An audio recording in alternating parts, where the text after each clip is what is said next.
Assalamualaikum warahmatullahi wabarakatuh. Alhamdulillahirrahmanirrahim. Amma ba'du, yang kami hormati Ibu dosen pengampu Ibu Berlian Nursianti Mahardika MPD, yang mudah-mudahan selalu ada dalam lindungan maghfirah Allah Subhanahu wa taala. Dan tak lupa pula kepada teman-teman yang kami banggakan. Baik, sebelumnya saya sebagai moderator yang akan memandu berjalannya presentasi pada kelompok kami. Nah, adapun pemahaman yang dapat kami sampaikan yaitu terkait dengan aplikasi aplikasi dan layanan e-commerce beserta contohnya dan keamanan sistem e-commerce. Adapun pembahasan yang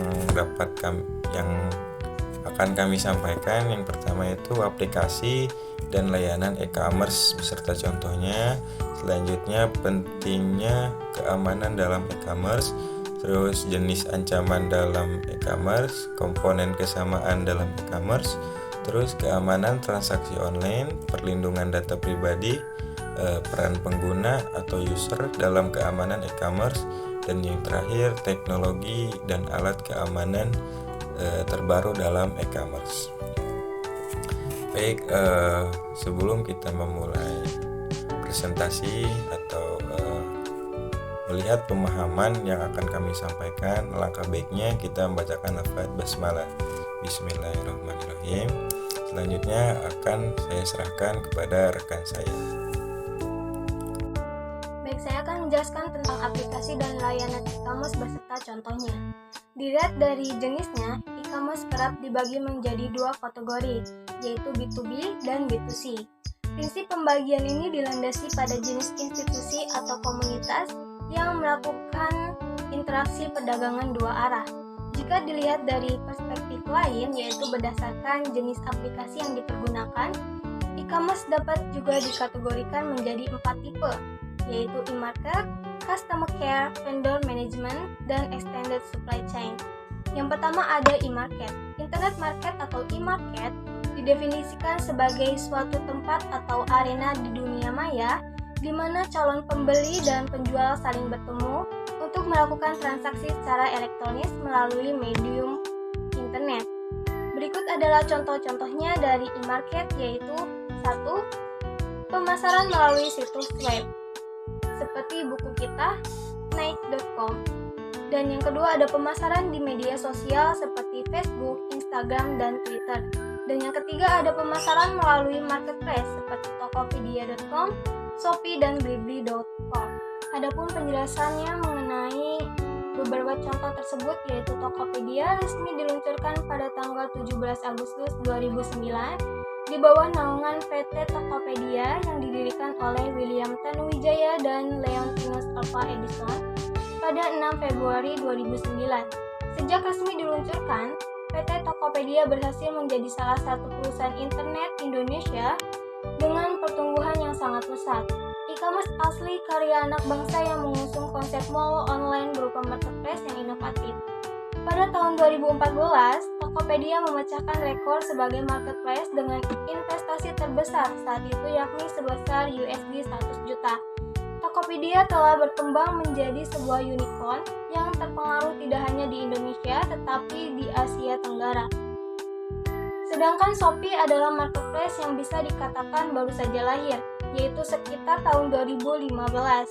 Shopee merupakan situs elektronik komersial yang berkantor di Singapura di bawah naungan Sia Group. Sebelumnya dikenal dengan nama Garena yang didirikan pada tahun 2009 oleh Forrest Li. Pada tahun 2015, Shopee pertama kali diluncurkan di Singapura. Muncul pertama kali sebagai marketplace customer to customer atau C2C. Namun, kini telah berubah menjadi model hybrid C2C dan business to customer atau B2C. Sejak pertama kali diluncurkan pada tahun 2015, Shopee itu meluas ke Malaysia, Thailand, Taiwan, Indonesia, Vietnam, dan Filipina. Pada tahun 2019, sendiri Shopee aktif di negara Brazil, menjadi negara pertama di Amerika Selatan dan luar Asia yang dikunjungi oleh Shopee. Shopee sendiri hadir di Indonesia pada bulan Desember 2015. Shopee berhasil mempromosikan dalam waktu yang sangat singkat. Adapun Elevania.com, yaitu marketplace yang mengusung konsep open marketplace sehingga setiap orang bisa berbelanja dengan jaminan dan keamanan dan kemudahan transaksi. Serta Blibli.com, yaitu marketplace yang satu ini merupakan pelopor e-commerce dengan konsep mall online di Indonesia dengan slogan Anytime, Anywhere, Shopee. Para pengguna bisa melakukan transaksi belanja online di situs ini kapan saja, dari mana saja. Dan sedangkan Bukalapak.com, yaitu marketplace yang mirip Tokopedia dengan konsep C2C atau customer to customer yang memfasilitasi kegiatan usaha para UMKM di Indonesia. Baik, di sini saya akan melanjutkan materi dari rekan saya. Poin 2, customer care.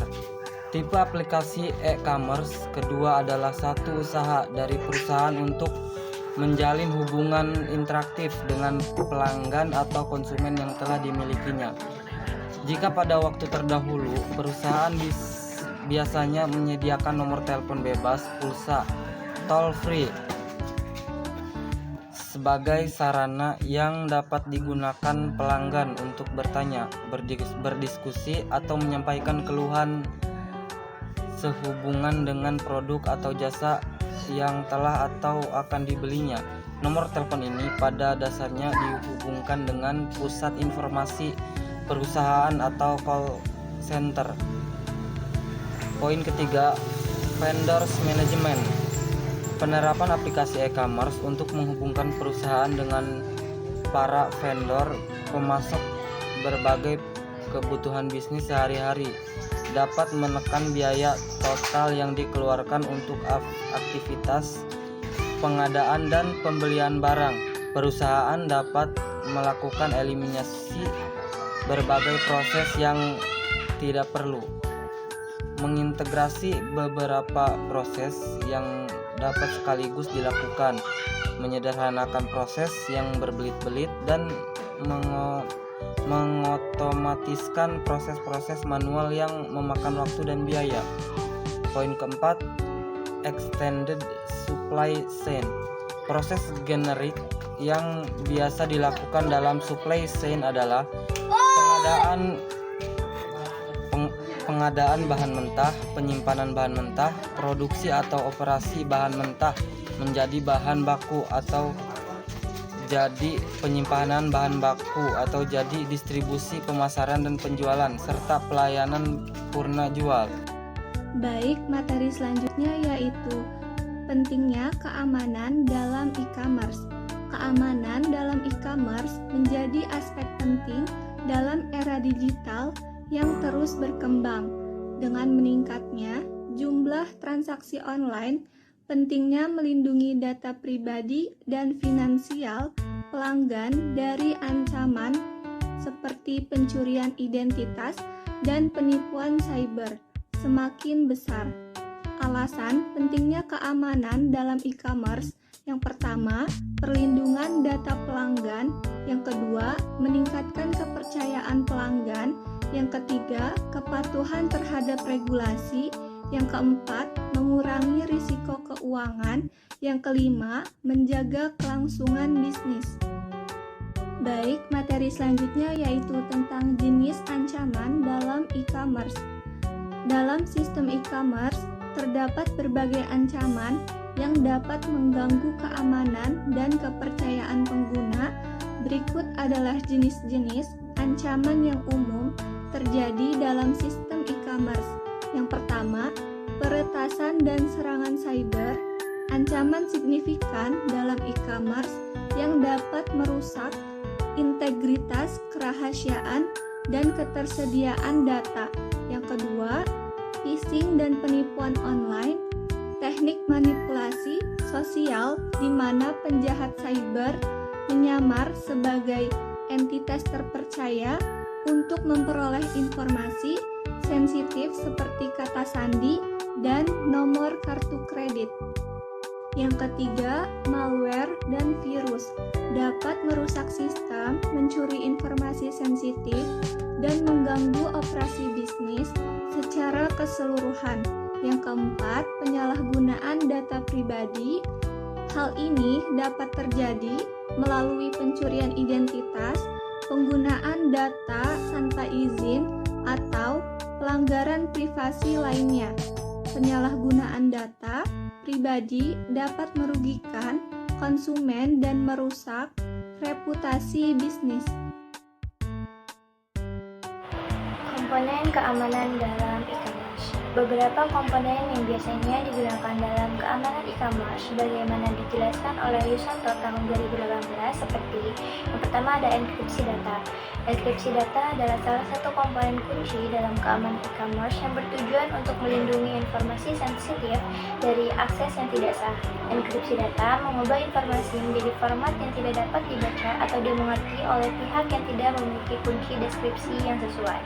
Yang kedua ada protokol keamanan SSL atau TLS, adalah teknologi kunci dalam e-commerce yang digunakan untuk mengamankan transmisi data antara server web dan browser penggunaan.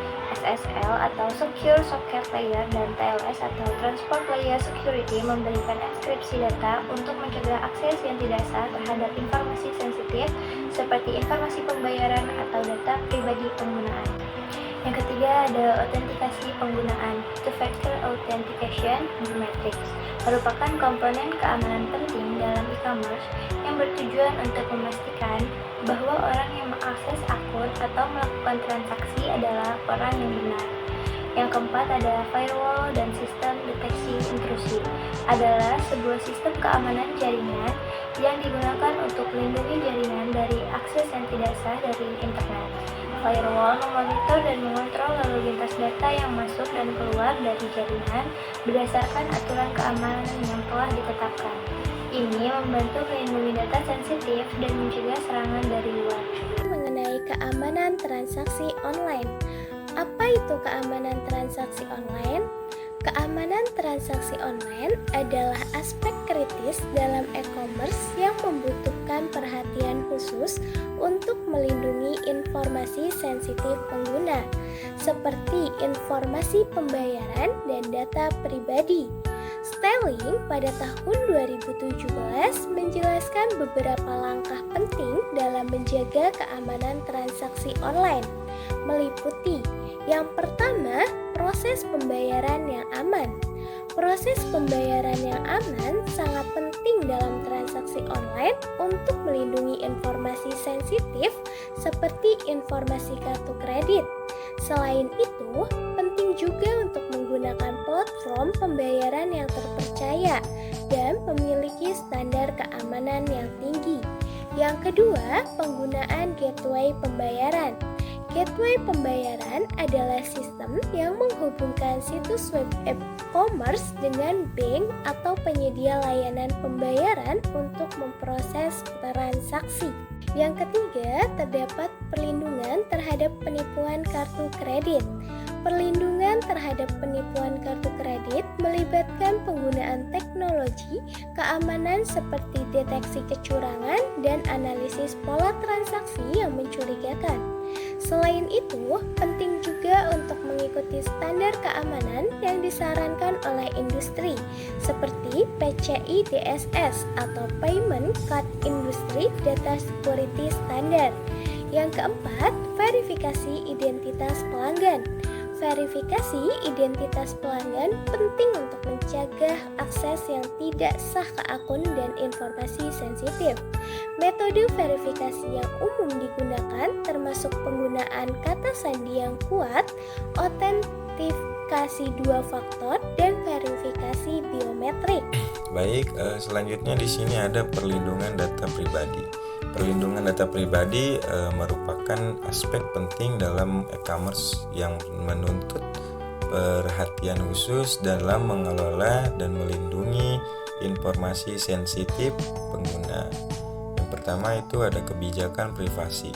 Kebijakan privasi merupakan dokumen yang menjelaskan bagaimana sebuah perusahaan mengumpulkan, menggunakan, dan melindungi informasi pribadi pelanggan. Kebijakan ini juga harus menjelaskan hak-hak individu terkait privasi dan bagaimana dapat mengontrol pengguna informasi mereka. Nah, yang kedua itu manajemen data dan penyimpanan aman.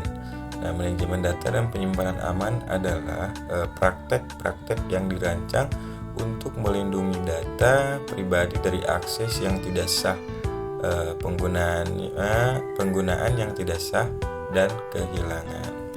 Saya akan melanjutkan perlindungan data pribadi. Yang ketiga, kepatuhan terhadap regulasi GDPR, CCPA. Kepatuhan terhadap regulasi seperti GDPR dan CCPA sangat penting untuk organisasi yang mengumpulkan dan memproses data pribadi. GDPR memberikan hak kepada individu di Uni Eropa untuk melindungi data-data pribadi mereka. Sementara CCPA memberikan hak yang serupa kepada konsumen di California. Yang keempat, teknik anonimisasi dan pseudonimisasi. Anonimisasi dan pseudonimisasi adalah teknik-teknik yang digunakan untuk melindungi data-data pribadi. Anonimisasi melibatkan penghilangan atau mengubah informasi sehingga individu tidak lagi dapat diidentifikasi. Sementara pseudonimisasi melibatkan penggantian atribut identifikasi dengan pseudonim atau kode unik. Peran pengguna dalam keamanan e-commerce.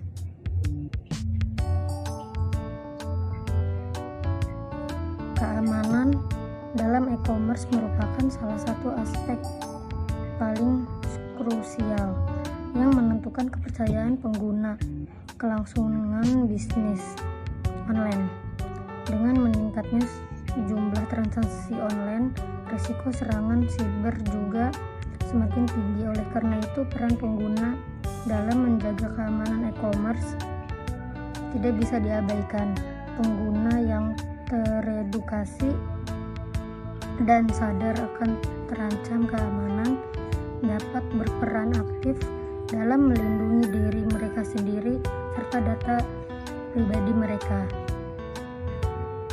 Pentingnya edukasi dan kesadaran pengguna dalam e-commerce menjadi semakin jelas ketika melihat berbagai ancaman yang dihadapi seperti phishing, malware, dan penipuan online.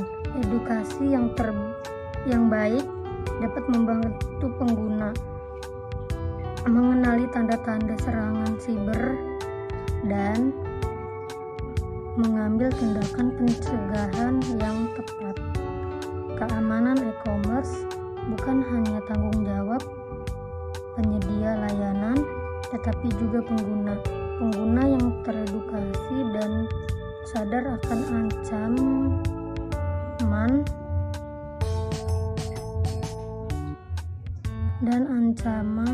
keamanan dapat memainkan peran penting dalam melindungi diri mereka sendiri dan data pribadi mereka dari serangan siber, edukasi yang baik, praktik keamanan yang bijak, dan pengetahuan tentang cara melaporkan insiden keamanan adalah kunci untuk menciptakan ekosistem e-commerce yang aman dan terpercaya.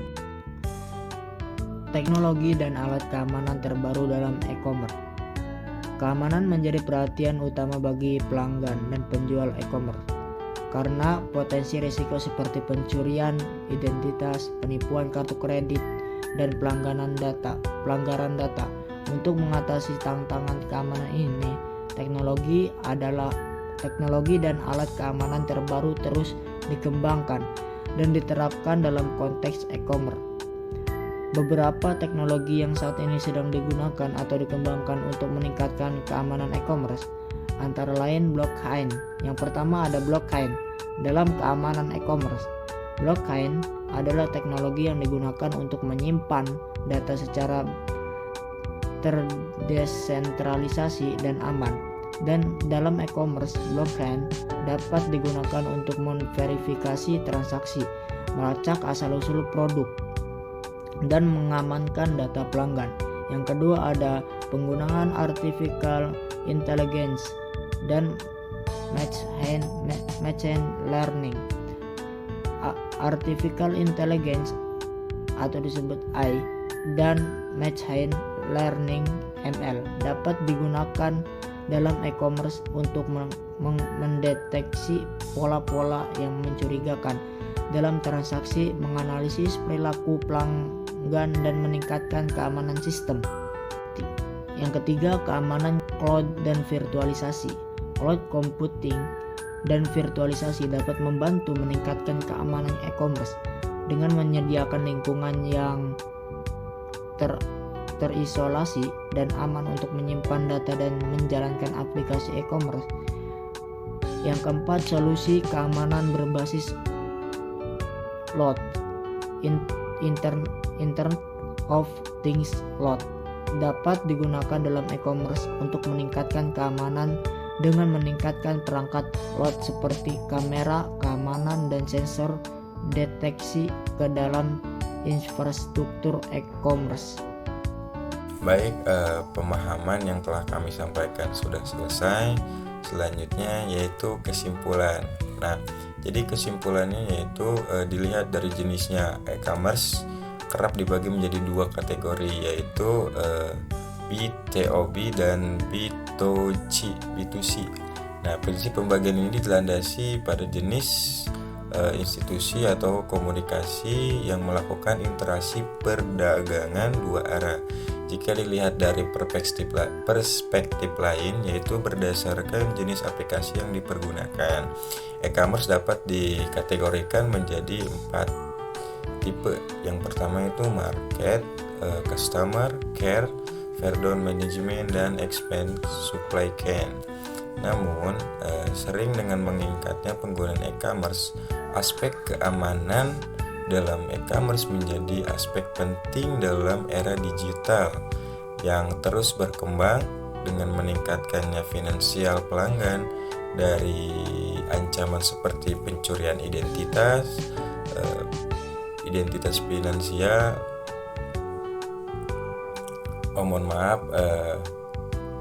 dari pencurian identitas dan penipuan siber semakin besar. Nah, keamanan yang baik tidak hanya melindungi pelanggan, tetapi juga membangun kepercayaan yang mendalam terhadap platform e-commerce. Nah, kepercayaan, hal ini menjadi landasan penting bagi kelangsungan bisnis dan kepatuhan terhadap regulasi privasi data yang ketat.